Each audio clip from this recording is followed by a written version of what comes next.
Todo tempo, Deus é bom. Amém, irmãos? Aleluia, glória a Deus. Eu vim aqui essa noite, querido, não só para servir a sua vida, mas também para fazer uma convocação do céu para você. Aleluia. Há uma convocação do céu para você aqui essa tarde. Algumas vezes eu vou falar à noite, você ama a minha vida, eu tenho um filho recém-nascido em casa, amém? Então tá tudo certo. É brincadeira. Um fundo de verdade, mas é brincadeira. Ei, Deus tem uma convocação para você. E deixa eu te falar, para ser convocado, não é qualquer pessoa que é convocada. Pessoas comuns e pessoas ordinárias não costumam ser convocados. Ainda mais se for para fazer algo grande. Amém? Nós temos, por exemplo, tudo bem que a gente está no que é conhecido como o país do futebol. Eu sempre brinco que isso vai mudar, nós vamos ser conhecidos como o país do avivamento, o país da igreja poderosa, amém? Mas sabe, quando você, pelo menos teoricamente, você vai falar de futebol, tem os clubes, né? Tem os campeonatos estaduais, né? Tem os clubes espalhados por todo o mundo, mas de vez em quando tem a Copa do Mundo, né? É de 4 em 4 anos, é um evento importante, onde vão as melhores seleções, os melhores jogadores do mundo. Irmãos, só quem é convocado são os melhores. Aleluia. Eu não sei se você entendeu isso, querido, porque eu disse que você está sendo convocado essa tarde, e só os melhores são convocados, amém, irmãos? Aleluia. Convocado para quê, Bruno? Para um grande movimento que eu gosto de chamar, o que o Senhor colocou no meu coração como o último movimento. Ainda estou aprendendo a lidar com isso. O Senhor começou a derramar isso no meu coração essa manhã, ou pelo menos completar algumas coisas. Mas, irmão, você é chamado para um grande movimento, o último movimento sobre a terra, porque Jesus está voltando, amém? Ele vem buscar a sua igreja. Agora, enquanto eu meditava um pouco acerca dessas coisas, foram tantos momentos que o Senhor foi colocando algumas coisas no meu coração. Esse exemplo agora, eu estava ali, e o Senhor começou a falar algo. Eu já tinha dito algo parecido com isso, mas eu quero te dizer que você é chamado para fazer grandes coisas, ainda que talvez você não tenha percebido isso, você é chamado para fazer grandes coisas, amém? Porque grandes coisas não tem a ver com pegar o microfone e pregar na igreja, grandes coisas têm a ver com revelar a vontade do rei aqui na terra, aonde quer que você esteja. Nós estamos num culto de missões, você é um missionário, você tem uma missão, amém? Eu sei que às vezes nós pensamos em missão como alcançar o perdido, e de fato essa é a missão de toda a igreja de Cristo, amém? Mas você também tem uma missão especial para a sua vida, além dessa, que essa é a missão geral de toda a igreja, amém? E é sobre isso que eu quero falar um pouco essa noite, essa tarde. As coisas vão se organizando, mas irmão, deixa eu te dizer uma coisa, você, para Deus, eu não sei se você já viu alguém falando isso, você, irmão, eu lembro, acho que foi pastor Darren, quando ele veio aqui ministrar, e falou, você está pensando que você é aquele cara lá do Texas, né, daqueles filmes lá, de que o cara pega a pistolinha e saca. Ele fala, não, querido, você não é chamado para ser aquele pistoleiro do Texas, não. Você é que nem um Rambo com a grande metralhadora derrubando todo mundo, porque em Cristo as nossas armas são poderosas, elas são armas espirituais. Mas sabe, o Senhor estava falando no meu coração, vocês são chamados, não é só para ser como um Rambo, não. Ele trouxe um exemplo maior, você é um caça, você é um jato super poderoso, com alta velocidade, alta tecnologia e grande poder de destruição, para destruir as obras do diabo. Agora, por que muitas vezes alguns cristãos não estão vivendo isso? Porque eles são caça, tentando voar com combustível de automóvel, de carro de passeio. Não vai fluir.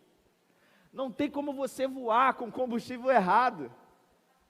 Ei, no seu carro, talvez você bota lá um combustível adulterado, né? Mas ele vai, depois você dá um jeito. Pode acontecer, você bota um combustível adulterado no carro, né? Você para num posto, você não sabia, quem nunca, né?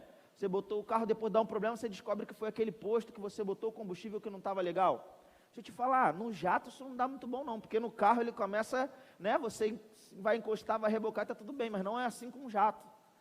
Então, ei, não voa com combustível adulterado. Deus te chamou para usar o combustível perfeito, amém? E que combustível perfeito é esse? Hoje, Diogo estava ministrando aqui pela manhã, e ele acabou citando o texto, e é incrível, né?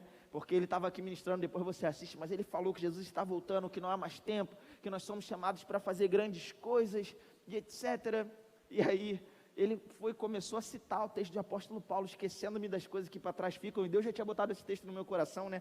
A gente sempre fica assim, vocês não sabem, né? Porque a gente não combina a ministração, mas um prega aqui e o outro que vai pregar depois fica aqui, meu Deus, está quase falando a minha pregação, calma aí, cara, segura aí.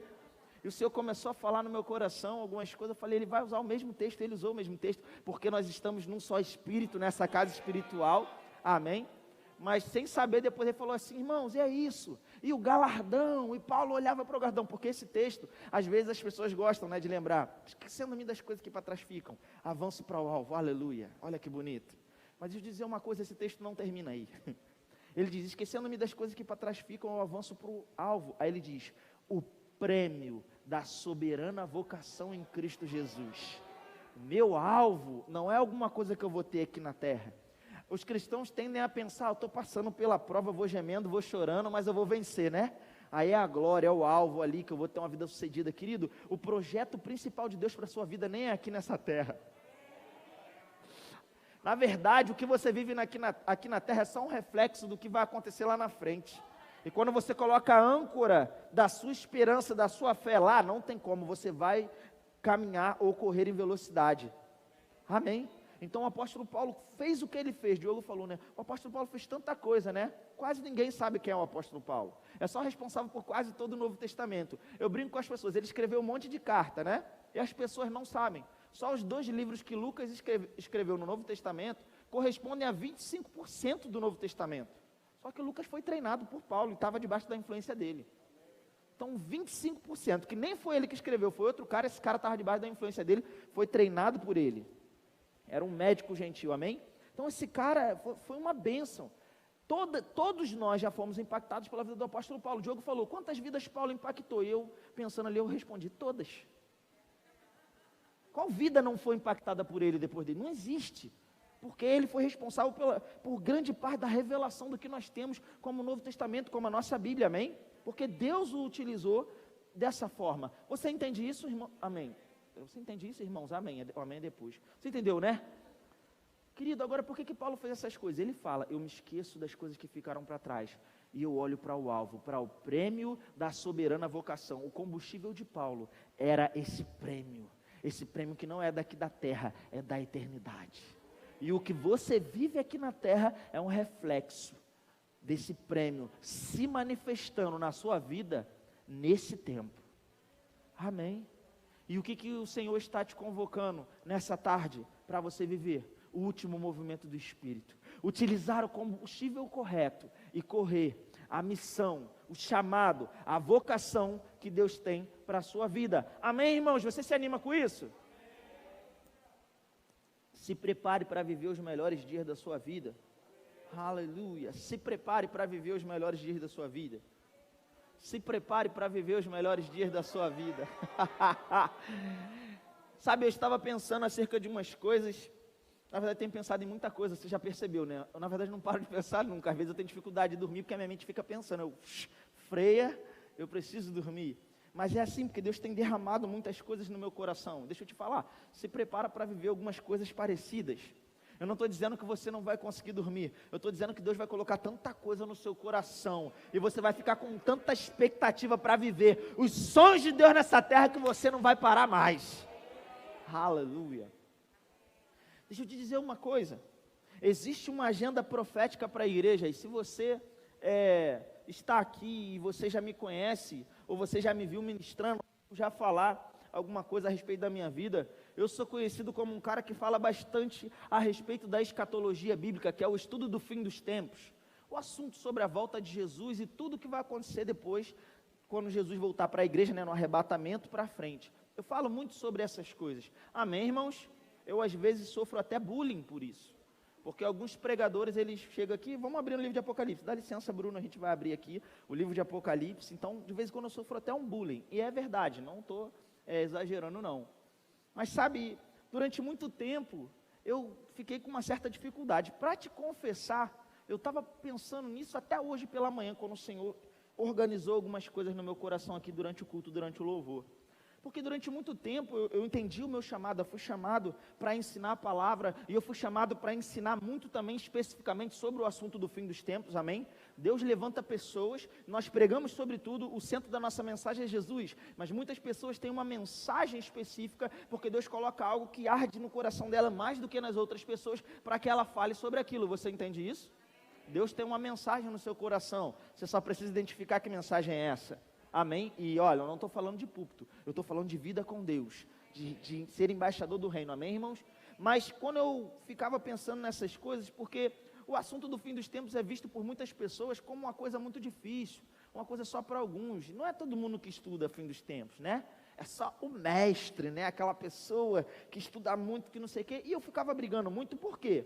Porque, irmãos, olhando para a Bíblia fala lá dos princípios elementares da doutrina de Cristo, né? Está lá em Hebreus capítulo 6, versículo 1 ao 2, ele cita, eu vou comentar com você de maneira bem breve, mas quando ele cita 1/3 desses princípios que seriam a base ou o beabá do cristianismo, é fim dos tempos, a escatologia. E eu ficava numa briga muito grande, porque eu olhava para as pessoas, ninguém queria estudar escatologia, irmãos. Tu conta no dedo, se você pegar a igreja, assim, quem estuda, quem fala, quem é envolvido com o assunto. Eu ficava numa briga muito grande comigo mesmo, com as pessoas, às vezes, porque eu queria convencer as pessoas, cara, mas é princípio elementar da doutrina de Cristo, é beabá, então é necessário que as pessoas aprendam.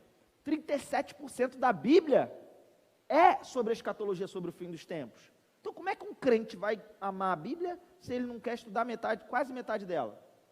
Amém? Mas as pessoas ficam assim muitas vezes, me olhando como você está olhando agora. O que esse cara está falando? Né? Caramba, não vi falar esse negócio não. Será que é verdade? Será que não é?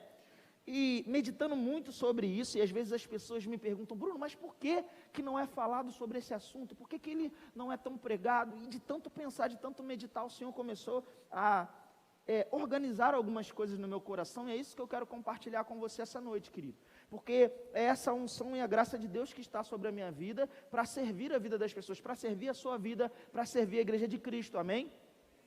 E sabe, quando a gente olha para trás, nós percebemos algumas coisas. Na história da igreja, houveram grandes movimentos, mas eu comecei a entender uma coisa, eu não sou um professor de escatologia, eu sou um embrião.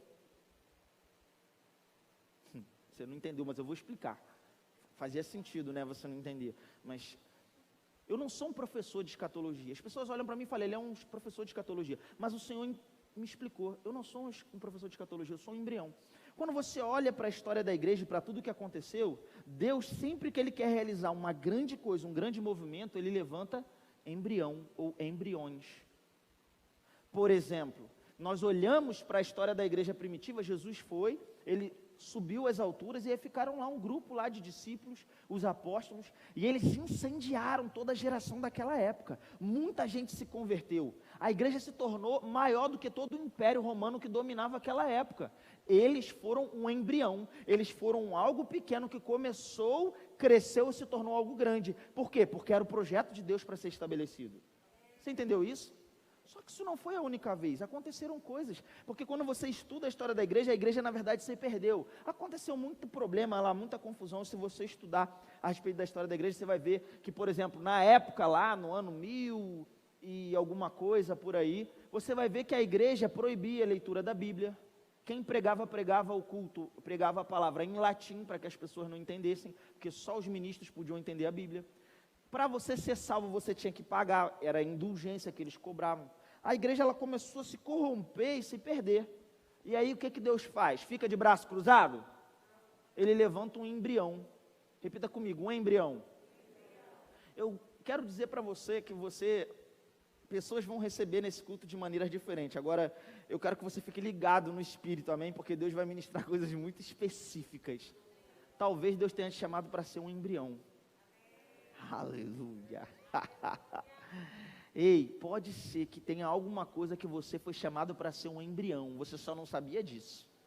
Talvez você estava se achando sozinho, são uns sonhos meio doidos, é umas coisas muito grandes, meio com a mania de grandeza, né? Ei, você foi chamado para ser grande. Deus te chamou para fazer coisas grandes.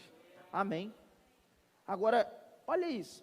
Quando a igreja se perdeu, Deus começou a levantar um embrião, pessoas.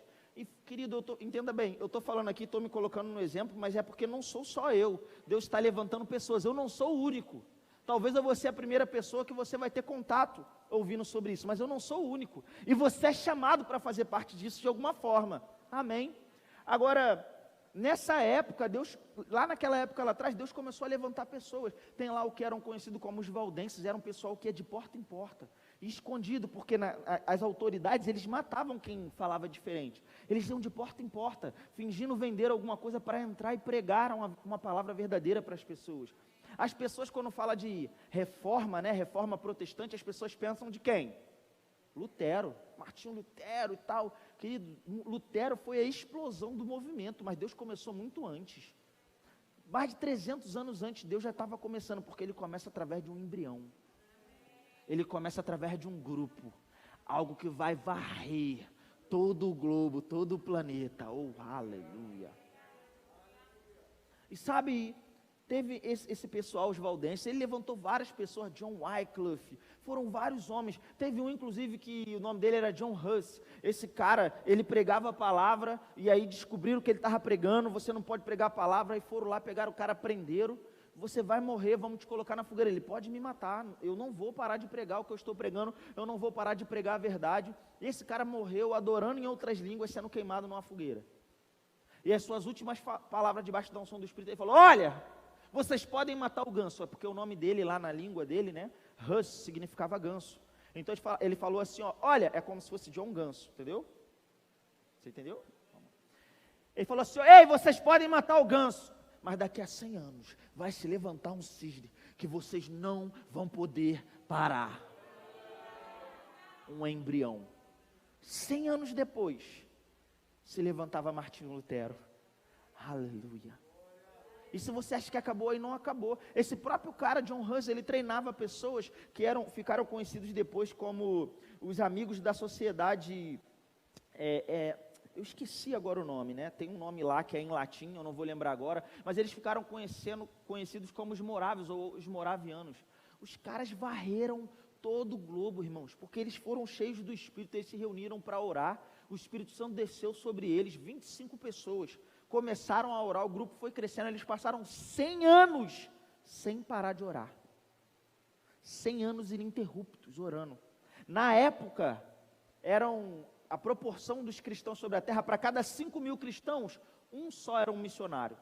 E depois que eles começaram a orar, essa proporção passou a ser de 50 para 1.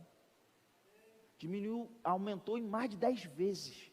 E aí começaram os evangelismos e as missões, eles foram um embrião. Ei, deixa eu te dizer uma coisa, sabe por que você é batizado no Espírito Santo hoje? Sabe por que essas ferramentas chegaram para a gente? Por causa desses caras lá atrás, porque houve um embrião. A igreja se perdeu, mas eles voltaram, e Deus começou a fazer movimentos até lá na frente, movimento no país de Gales, um grande avivamento, crianças pregavam pela rua, ficaram mais de 9 meses sem ter uma ocorrência policial, os estágios ficavam vazios, porque as pessoas não queriam ir para os eventos esportivos, elas queriam adorar a Deus na igreja. Mais de 100.000 pessoas foram alcançadas e foram salvas. Meu Deus do céu, um grande movimento do Espírito. Por quê? Tudo começou a partir de um embrião. Então Deus falou para mim, ei, você não tem que convencer ninguém a estudar a escatologia, você é um embrião, porque o movimento do Senhor já começou.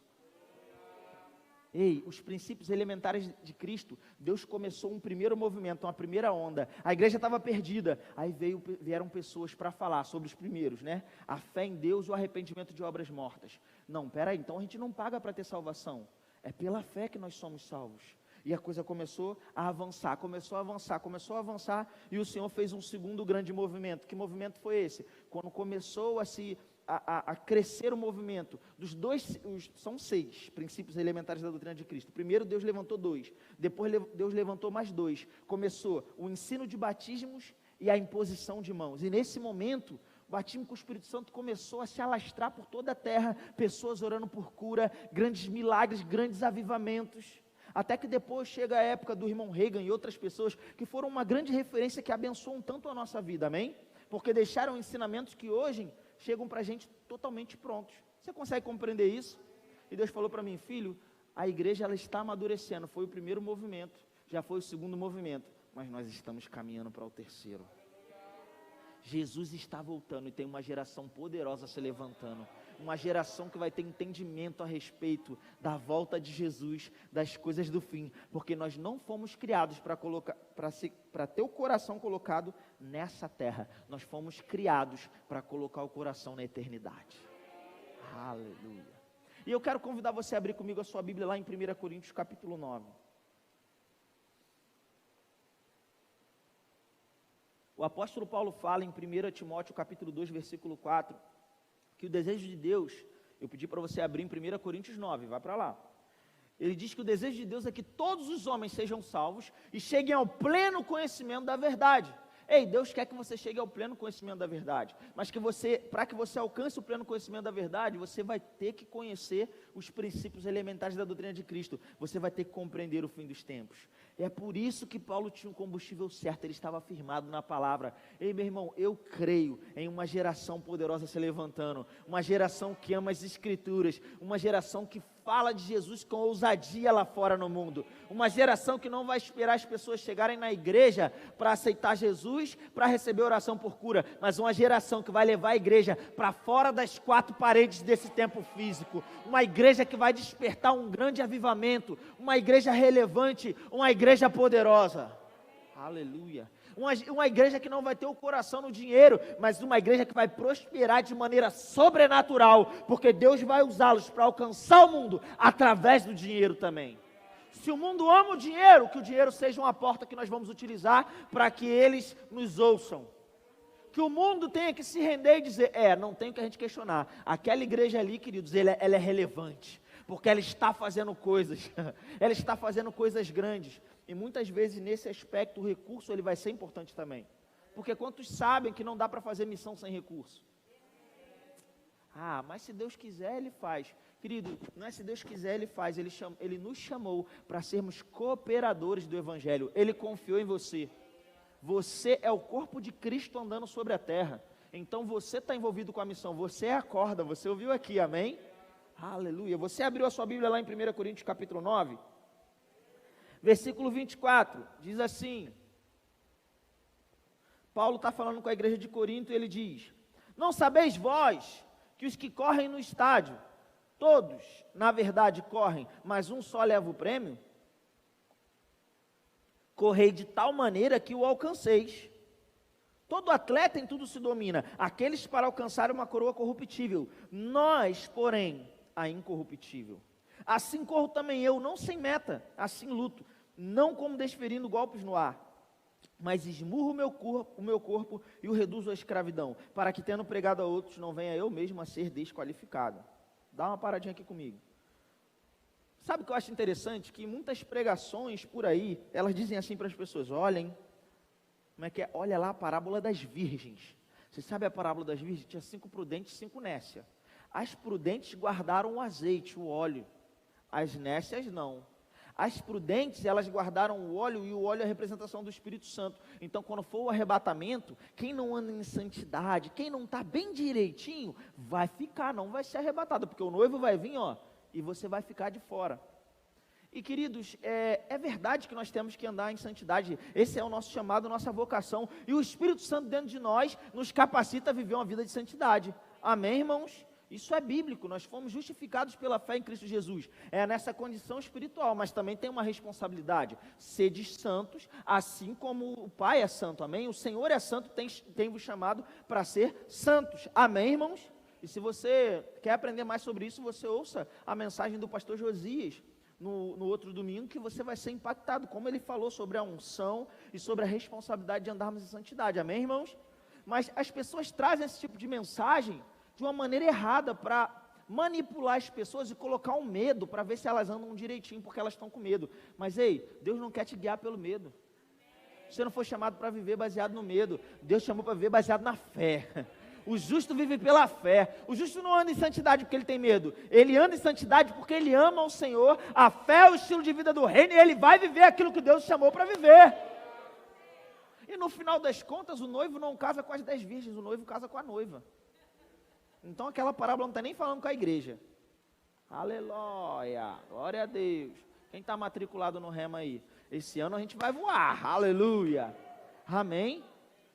Agora é impressionante como eles trazem esse tipo de mensagem. Agora olha o que o apóstolo Paulo está falando aqui.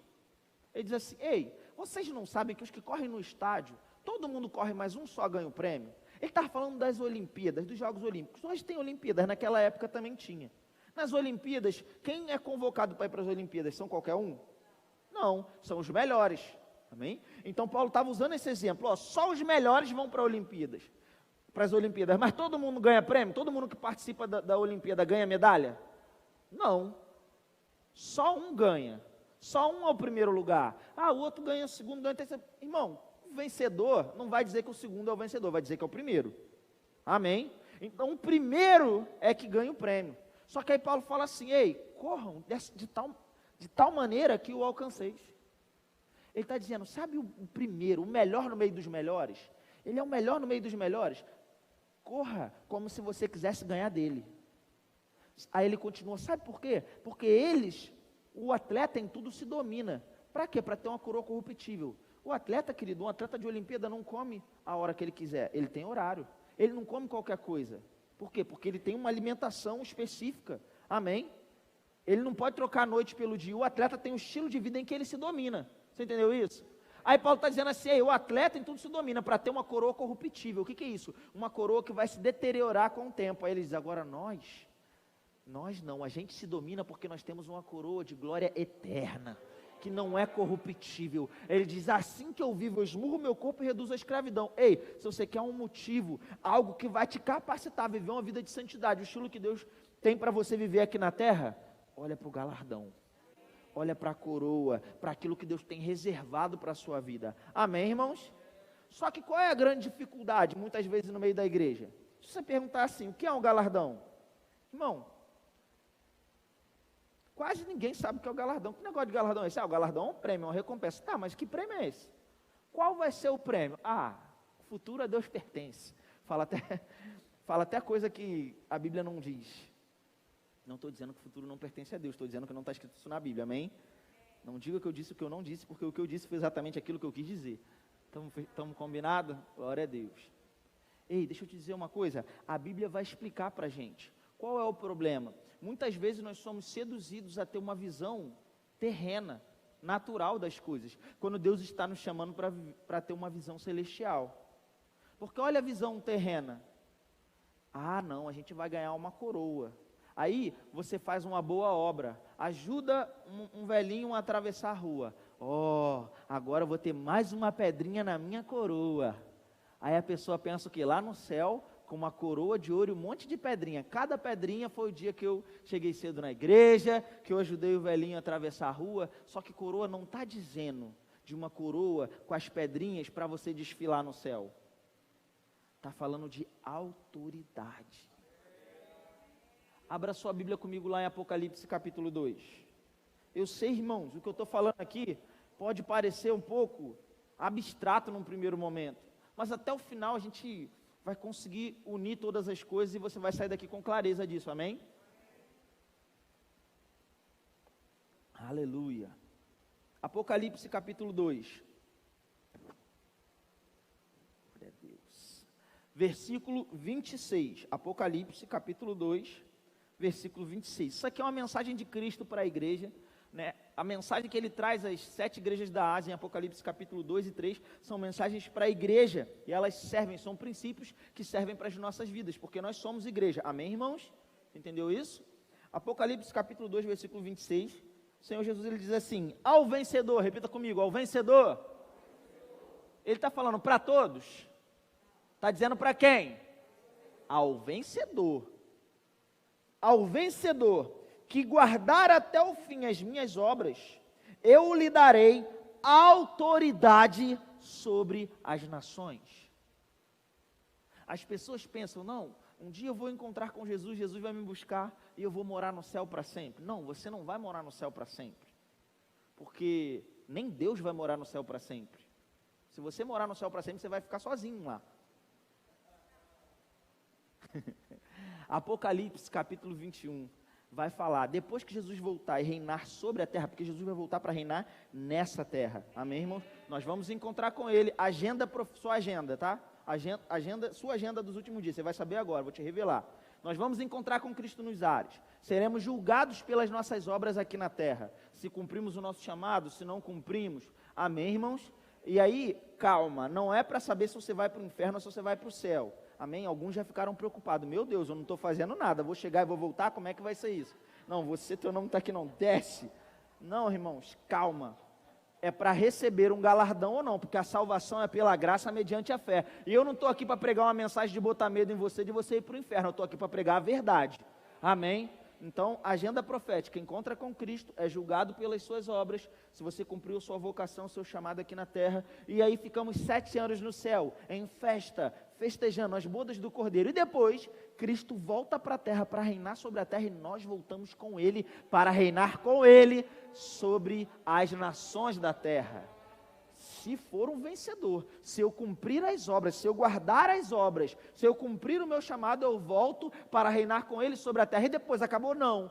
Vai passar 1000 anos de Jesus governando aqui na terra, a gente vai governar com Ele. Depois disso, a Bíblia diz que vão ser destruídos os céus e a terra que agora existem, e vão ser criados novos céus e nova terra. Apocalipse capítulo 20, do versículo 11 ao 15, fala sobre isso, o julgamento do trono branco. 2 Pedro capítulo 3, versículo 7, também fala sobre isso, Pedro fala. Tem textos que falam sobre isso, amém, irmãos? Talvez você nunca tenha visto ou escutado falar, mas eles estão lá. Essa terra e os céus que agora existem vão ser destruídos pelo fogo, não mais pela água. Lembra lá de Noé, arco-íris? Vai ser pelo fogo, ok? Então vão ser criados novos céus e nova terra. E a Bíblia diz que a nova Jerusalém, que tem as ruas de ouro, ela desce, pousa sobre a terra, e Deus vem morar na nova terra. E nós vamos morar com Ele. Por isso a minha brincadeira, se você quer morar no céu para sempre, desculpa que você vai ficar sozinho lá. Porque Deus vai vir morar na nova terra, na nova Jerusalém. Amém? Palavras da salvação. Revelação, aleluia, glória a Deus. Pessoal que gosta de ouvir uma coisa nova, deveria gostar de uma mensagem como essa. Amém? Aleluia, glória a Deus, está na sua Bíblia, irmãos, amém? Agora, aqui Jesus está dando essa mensagem, eu vou te dar autoridade sobre as nações. Agora, sabe o que me chama a atenção? É porque ele não fala uma autoridade qualquer, porque ele fala no versículo 23, eu vou te dar autoridade sobre as nações, ele continua assim, e com cetro de ferro, versículo 27, as regerá, e a reduzirá a pedaços, como se fossem objetos de barro. Meu Deus do céu. Irmão, você crê que a palavra de Deus é a verdade? Você hoje, com a força física que você tem, mesmo que você seja fortão, ou não importa o teu peso, a tua altura, se você pegar, por exemplo, um aparelho, um telefone celular, que é uma coisa pequena, e você tentar apertar ele, você consegue esmagar ele como se fosse papel? Não consegue. Amém? Não consegue. Agora, a Bíblia está dizendo que você vai ter um poder, uma autoridade tão grande, que você vai ter a capacidade de pegar uma nação inteira e despedaçar, como se fosse lama. Aleluia. E o crente pensando que vai para o céu, vai usar uma roupinha branca, balançar numa rede e cantar para sempre. Santo, santo, santo é o Senhor. Vai ficar no ócio eterno, fazendo nada eterno. Não gosta de trabalhar e pensa que vai para o céu, não vai ter que trabalhar. Vai ter trabalho, irmão. Aleluia. Vai ter governo, vai ter hierarquia. O galardão do crente é autoridade, poder e glória. Repita comigo, autoridade, poder e glória. Aleluia. Abra comigo rapidamente, por favor, em 2 Coríntios, no capítulo 5. Aleluia, glória a Deus. Deus é bom em todo tempo Ele é bom. Amém, irmãos? 2 Coríntios. Ei, você veio aqui para que os seus olhos espirituais sejam iluminados pela eternidade, para que você coloque a âncora da sua esperança e da sua fé na eternidade, porque não tem como viver aqui na terra, irmãos, o plano que Deus tem para nós, se nós não tivermos com a nossa esperança aonde está o nosso Redentor. Você é cidadão celestial, porque Jesus está lá nos céus, amém? E nós vamos para lá, e nós vamos estar onde Ele estiver, e quando Ele voltar, nós voltamos para reinar com Ele, amém? Você abriu lá em 2 Coríntios capítulo 5? O contexto aqui, o apóstolo Paulo está falando justamente sobre o nosso galardão. É interessante se você voltar alguns versículos de 2 Coríntios capítulo 4, do versículo 16 ao 18, ele vai dizer assim: por isso não desanimamos, mesmo que o nosso homem exterior se corrompa, o interior se renova de dia em dia. O que é isso? Mesmo que o nosso corpo, nosso homem exterior, nosso corpo natural envelheça, corromper aqui é igual a coroa que é corruptível, mesmo que ele envelheça, o homem interior se renova de dia em dia. Ele vai dizer, aí ele vai continuar dizendo, porque essa leve e momentânea tribulação produz para nós eterno peso de glória. Irmãos, eu sei que você pode estar vivendo um desafio, e você sabe que você vai vencer, e talvez você muitas vezes colocou a sua esperança nesse texto, achando, eu estou passando por esse problema, mas tem uma glória que vai revelar, mas ele não está falando dessa vida aqui não, ele está falando da vida que há de vir. Não atentando nós nas coisas que se veem, porque elas são temporais, mas nas que não se veem, que são eternas. Não está falando de viver pela fé não, querido, ele está falando de eternidade, ele está falando, ei, esse corpo aqui está envelhecendo, mas no seu homem interior você está se renovando, e vai chegar um dia que isso aqui vai se transformar, e vai ter uma glória, um poder, uma majestade. A palavra glória na Bíblia é derivada da palavra grega, no Novo Testamento, da palavra grega doxa. Glória, ou esse doxa, ela significa glória, brilho, poder, majestade. Amém?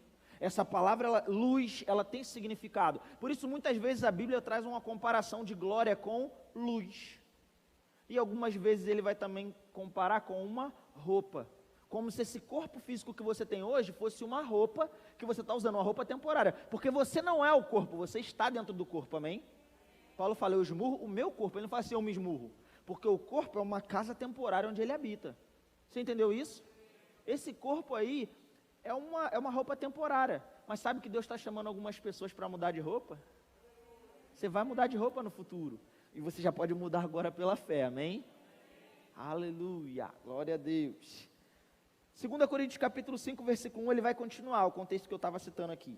Sabemos que, se a nossa casa terrestre desse tabernáculo se desfizer, temos da parte de Deus um edifício, casa não feita por mãos eternas nos céus.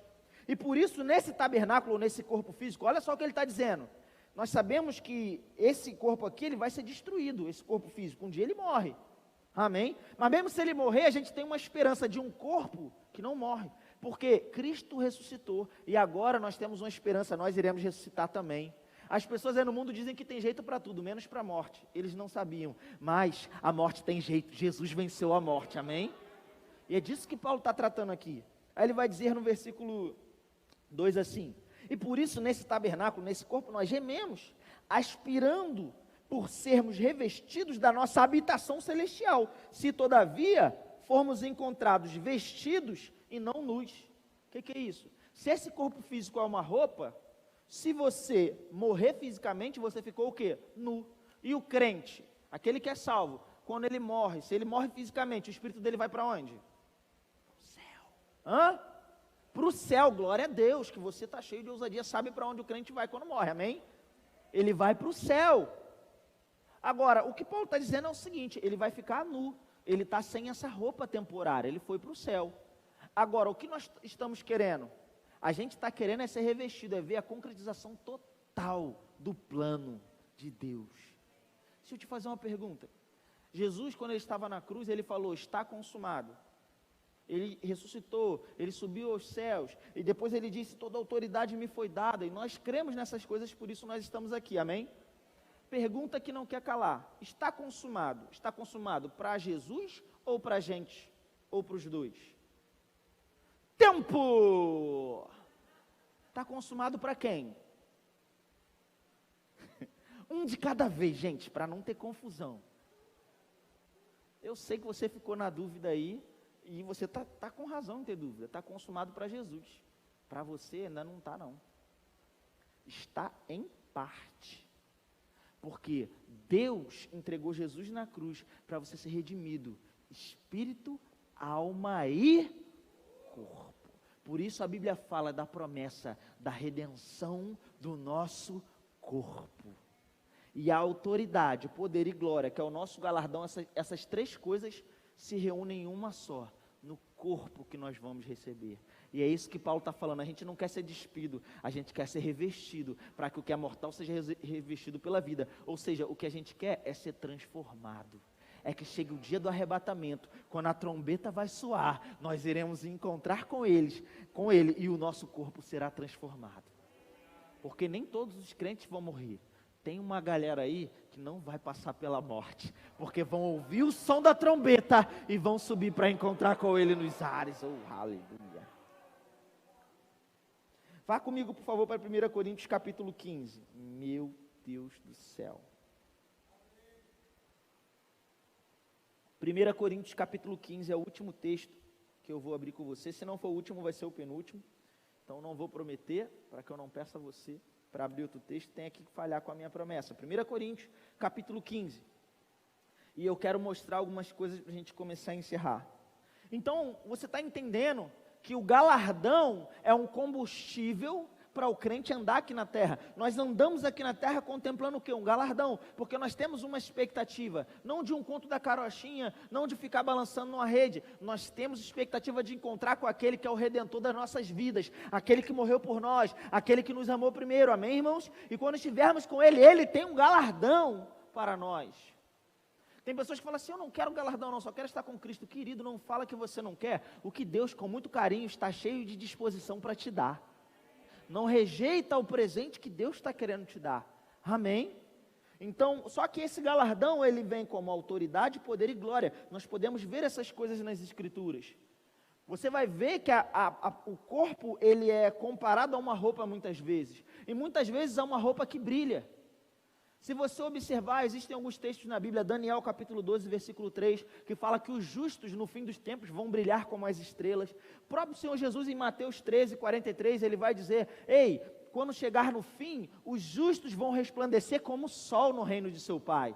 Há vários textos que fazem essa comparação. 1 Pedro capítulo 2, versículo 9, é um texto bastante conhecido, né, que fala que nós somos nação santa, sacerdócio real, povo de propriedade exclusiva do Senhor, chamados para proclamar as virtudes daquele que nos chamou das trevas para a sua maravilhosa luz, amém? O tempo inteiro vai falar sobre luz, sobre glória, amém, irmãos? Por quê? Porque essa luz, essa luz que fala, está associado com a intensidade da glória que nós teremos nesse corpo que vai ser o nosso galardão, amém? Você foi comigo até aqui?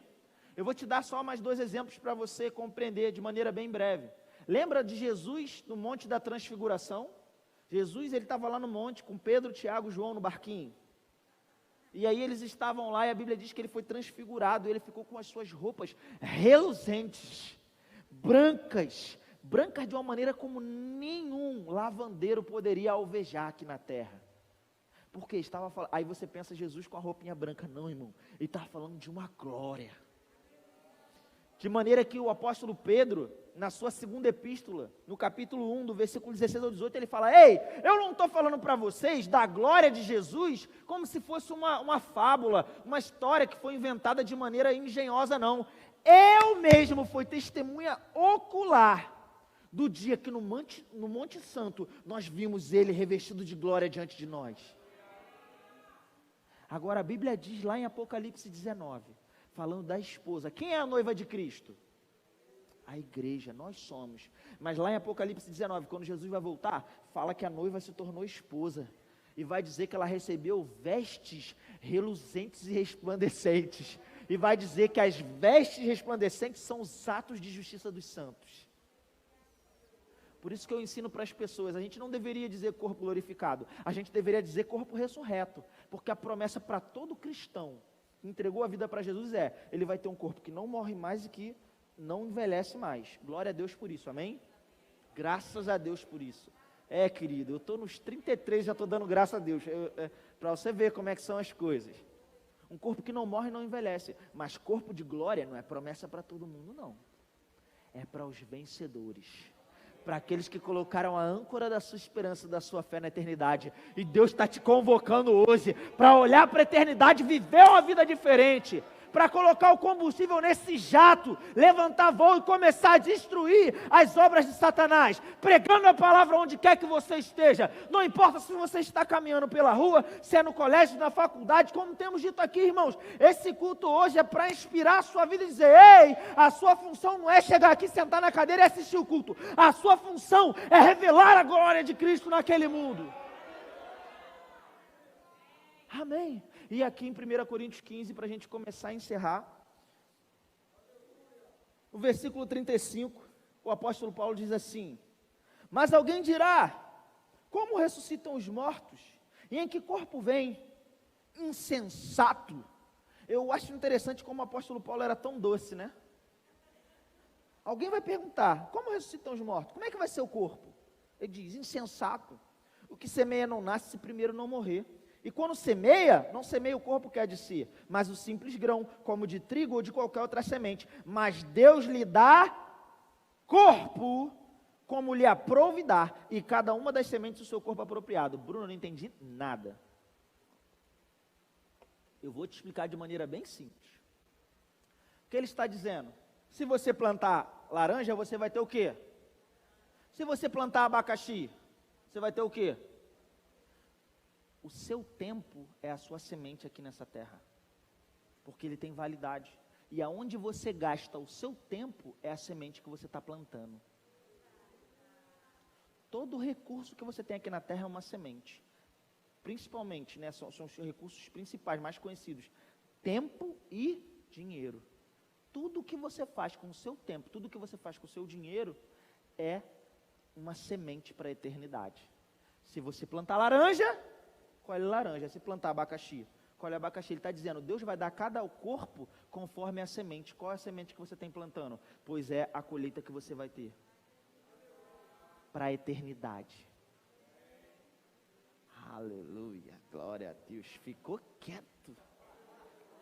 Por isso que Paulo, para essa mesma igreja em 1 Coríntios 3, do versículo 8 ao 15, ele vai ensinar sobre o julgamento da igreja. Ele fala, ei, cada um vai receber o seu galardão segundo o seu próprio chamado.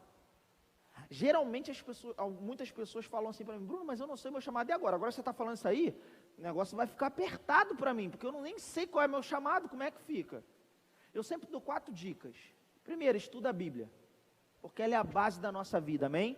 Deus é um com a sua palavra. 3 são os que dão testemunho no céu, o Pai, a palavra e o Espírito, esses 3 são um, então fique com a palavra, amém? Aí eu dou sempre uma dica extra, né? Versão Bruno César, revista atualizada. Estuda a escatologia também, porque é princípio elementar da doutrina de Cristo. Aleluia! Então estuda a palavra, primeiro. Segundo, se relacione com o seu pai, porque ele quer te revelar o plano dele para você. E é no plano dele que você vai viver tudo o que Deus tem para você. E tem pessoas que não estão conseguindo, querido, porque estão olhando muito para cá, para a terra. Deus está te chamando. Ei, olha para o alto. Segunda dica. Terceira dica, sirva na sua igreja local. Aleluia. Porque é a principal plataforma para você começar a cumprir o seu chamado. Ah, eu não tenho tempo para ajudar no diaconato, eu não tenho tempo para ajudar no estacionamento. Querido, você é livre. Mas você tem que saber a semente que você está plantando. E eu não estou falando isso para te colocar medo para ir no inferno, que você já entendeu que você não vai para o inferno porque a salvação é pela graça mediante a fé. Mas o que Deus quer te dar é um galardão completo. Se você não sabe qual é o teu chamado, eu vou te dar uma dica agora de ouro. No final do culto, você procura aqui, esse casal aqui, ó, Tiago, Benete e Adriana. Irmão, não tem como você não entrar no teu chamado. Ou a tia Leia ou Edelvis. Querido, ora, faz igual o Simon Potter, molha o dedo, bota para o alto, vê para onde o vento vai te direcionar. Procura um dos 2 casais. Eu duvido você não entrar no seu chamado. Ó, palavras da salvação. E a 4ª e última dica. Fale de Jesus para as pessoas sempre que possível. Se envolva com missões, porque nós somos chamados para ser embaixadores de Cristo, anunciando a toda criatura que eles foram perdoados em Cristo Jesus. Então, olha que poderoso, que é você olhar para o galardão. Isso não te gera medo, sabe o que isso gera? Temor. Porque eu vou te falar, hoje é domingo, e muitas vezes você chega na segunda-feira e fica pensando, e agora? Mas eu vou te falar, amanhã você vai acordar e você vai lembrar, ei, eu tenho muita responsabilidade sobre como eu vou gastar o meu tempo. Mas eu declaro, você vai ser um sucesso. Você vai pegar essa palavra e você vai correr com ela, amém? Vamos continuar. 1 Coríntios capítulo 15, a gente leu do 35 ao 38. Agora, vamos para o 39. Ele vai dizer assim, nem toda carne é a mesma, porém, uma é a carne dos homens, outra dos animais, outra das aves e outra dos peixes. Querido, ele não está falando de reencarnação aqui, amém? Você não vai voltar numa galinha, tá bom? Ele está falando aqui que tem uma diferença do peixe, né? Ele está ensinando aqui de maneira prática, ó, tem a diferença do peixe, da ave, dos outros animais. Aí, versículo 40, ele diz, ó, também há corpos celestiais, e corpos terrestres. Sem dúvida, uma é a glória dos celestiais e a outra dos terrestres. Irmãos, olha que poderoso. Ele vai falar agora de luz e de glória. Amém? Ei, seu galardão é autoridade, poder e glória. Aí ele diz aqui, ó, uma é a glória do sol, outra é a glória da lua e outra das estrelas. Porque até entre estrela e estrela há diferença de esplendor. Porque a glória que vai ter nesse corpo que você vai ter, vai estar de acordo com as suas obras aqui na terra. Você decide se você vai brilhar como o sol, como uma estrela, como a lua. E ele dizia, até entre estrela e estrela a diferença de esplendor, que você possa se levantar para brilhar como o sol no fim dos tempos, amém? 42, pois assim também é a ressurreição dos mortos. Semeia-se o corpo na corrupção, ressuscita na incorrupção. Semeia-se em desonra, ressuscita em glória. Semeia-se em fraqueza, ressuscita em poder. Ele vai falar agora sobre o primeiro Adão que pecou e o último Adão. A gente não vai ler tudo, mas eu quero que você vá comigo para o 47, que ele diz: o primeiro homem formado da terra é terreno, o segundo homem é do céu. Como foi o primeiro homem o terreno, tais são também os demais homens terrenos. E como é o homem celestial, tais também os celestiais. E assim como trouxemos a imagem do que é terreno, devemos trazer a imagem do celestial. Eu gostaria de chamar o Ministério de Música. Deixa eu te dizer, ele está dizendo assim, ei, o primeiro homem, ele pecou, Adão. E a partir daí, todos os homens vieram à semelhança de Adão, porque pecaram, você entendeu isso? Mas Cristo veio e virou uma chave. Quando ele virou uma chave, ele passou a ser a referência do último Adão. E assim como ele é, nós seremos também. Ele está dizendo, ei, não tem uma imagem natural, o terreno é assim, mas o celestial vai ser como o último Adão. Você quer saber como vai ser o seu corpo? Olha para Cristo. Corpo de glória, de poder, de majestade. A nossa mente às vezes tem dificuldade de entender. É por isso que em Apocalipse, no capítulo 1, do versículo 8 ao 12, Jesus aparece para o apóstolo João e ele se revela em glória. Ele não vem parecendo como um homem igual ele se manifestou aqui na terra, porque ele se manifestava de diversas formas, mas João tem uma visão gloriosa de Jesus.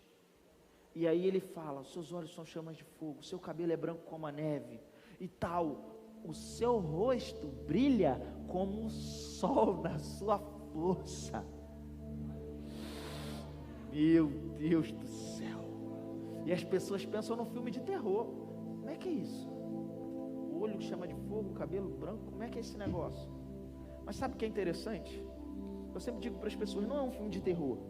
Acontece o seguinte, João era homem, então a coisa mais bela que ele já tinha visto era uma coisa aqui na terra. Quando ele se viu diante da visão celestial, ele viu algo tão glorioso, tão belo, majestoso, lindo, que ele não tinha palavras para explicar. Ele começa a procurar, como é que eu vou escrever o que eu estou vendo aqui? Os olhos é como, ele não diz é igual, é como, são como chama de fogo. Cabelo branco, como, isso, como aquilo, o sol, o seu rosto brilha, como, porque é algo tão glorioso, tão majestoso, que João não tinha palavras para expressar. Então ele começa a buscar coisas que estavam no entendimento dele, para poder explicar a glória do que ele estava vendo. E era algo tão glorioso, tão poderoso, que ele fala assim, quando eu vi, caí como morto. Eu não sei se você já provou isso, mas você ficou debaixo de unção, de uma glória tão poderosa num culto, que você não aguentou ficar em pé.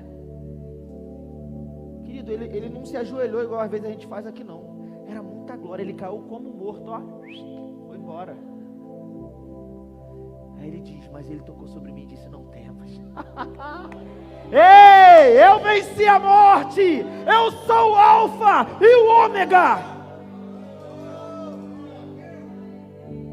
Abra comigo a sua Bíblia em Apocalipse 19, ainda bem que eu não prometi que era o último texto, que agora vai ser. Apocalipse capítulo 19. Glória a Deus. Versículo 7.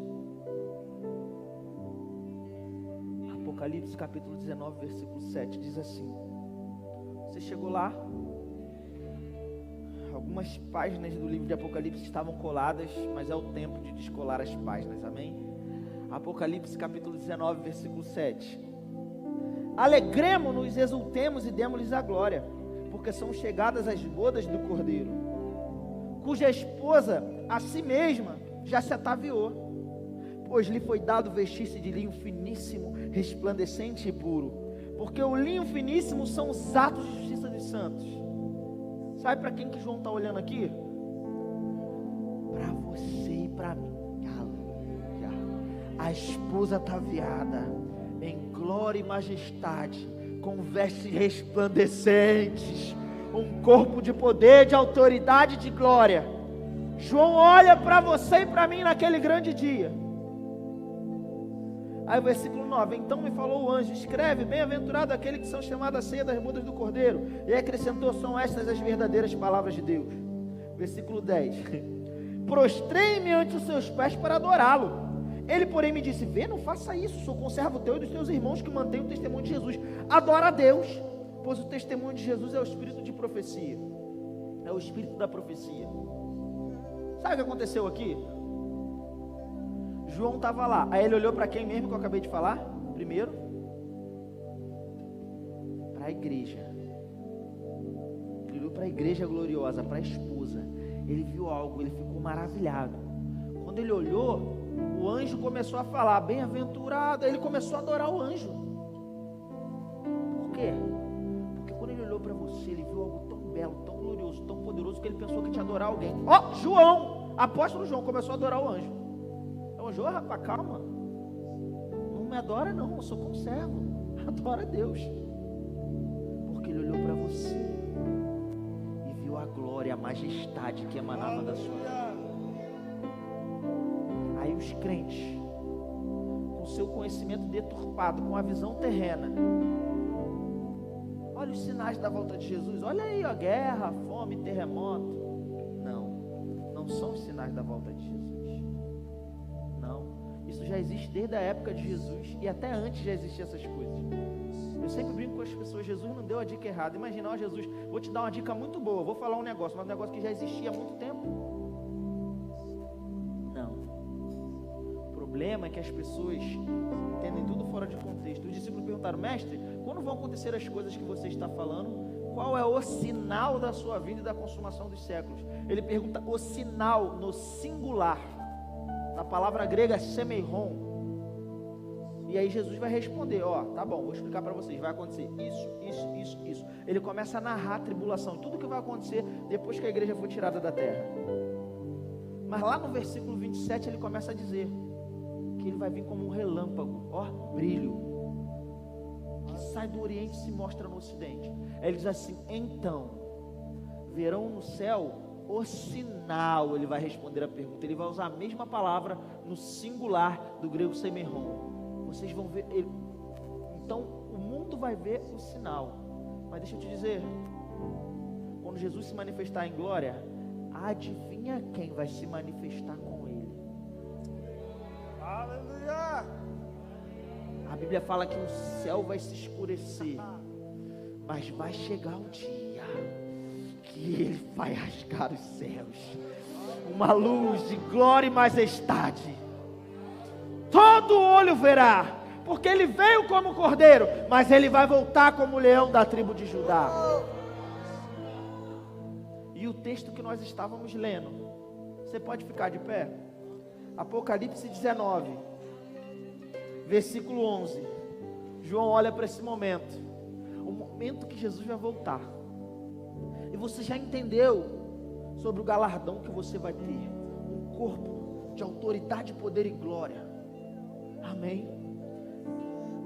João começa a dizer no versículo 11: vi o céu aberto e eis um cavalo branco. Ai meu Deus. O seu cavaleiro se chama Fiel e Verdadeiro, e julga e peleja com justiça. Os seus olhos são chama de fogo, na sua cabeça muitos diademas ou coroas. Tem um nome escrito que ninguém conhece senão ele mesmo. Está vestido com um manto tinto de sangue, e o seu nome se chama o Verbo de Deus. E seguiam-no os exércitos que há no céu, montando cavalos brancos. com vestiduras de linho finíssimo, branco e puro. Somos eu e você, voltando com Cristo para reinar. Sai da sua boca uma espada afiada para com ela ferir as nações, e ele mesmo as regerá com cetro de ferro, e pessoalmente pisa o lagado vinho do furor da ira do Deus Todo-Poderoso. Tem no seu manto e na sua coxa um nome escrito: Rei dos Reis e Senhor dos Senhores. Rei dos Reis, Senhor dos Senhores, o Verbo de Deus, o Alfa e o Ômega, se manifestando em glória. Eu e você seremos manifestados com Ele. Não, você não foi chamado para viver com a ótica terrena.